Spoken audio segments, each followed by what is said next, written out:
team we had.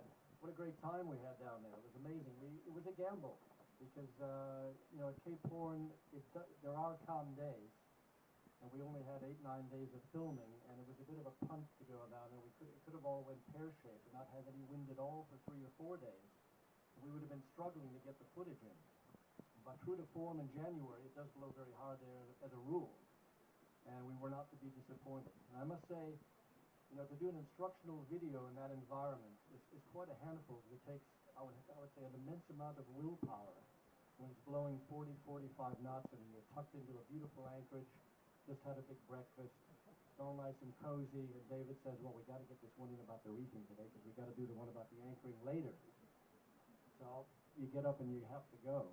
And, well, you know, 25 years in the area now, I felt quite confident of pulling it off, and the people we had on board were superb. We worked as a great team. Anybody who knows anything about the pelagic chartering philosophy, well, it's quite different. It's not a classic charter yacht that you'd find in the Caribbean or the Med, where you're served cocktails in the evenings, and the dinner would appear and the dishes disappear after the meal.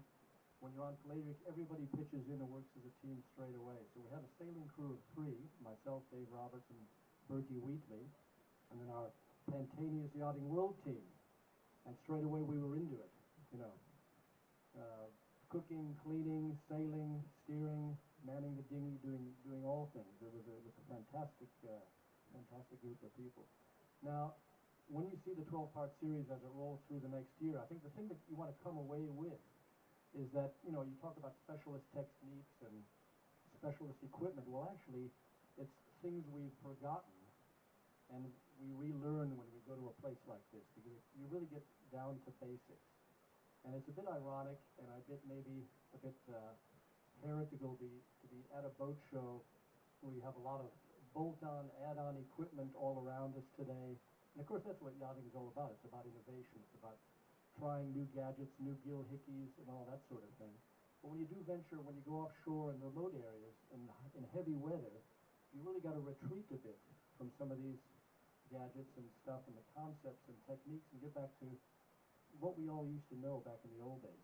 Simple systems, conservative techniques, things that work every time, okay? So as you walk around the boat show, you may want to have a look at what could work down in the Southern Ocean and what might not, if you're thinking of actually going south or far north. And I have to thank Pantaneous for putting this all together, and the Yachting World, of course, and, you know, the editorial team. They were very brave to take this one on for the reasons given. And of course, also, I think, you know, for the reaction we're going to get, I think there's going to be a lot of letters to the editor on this one as we go through the year. And I will answer them.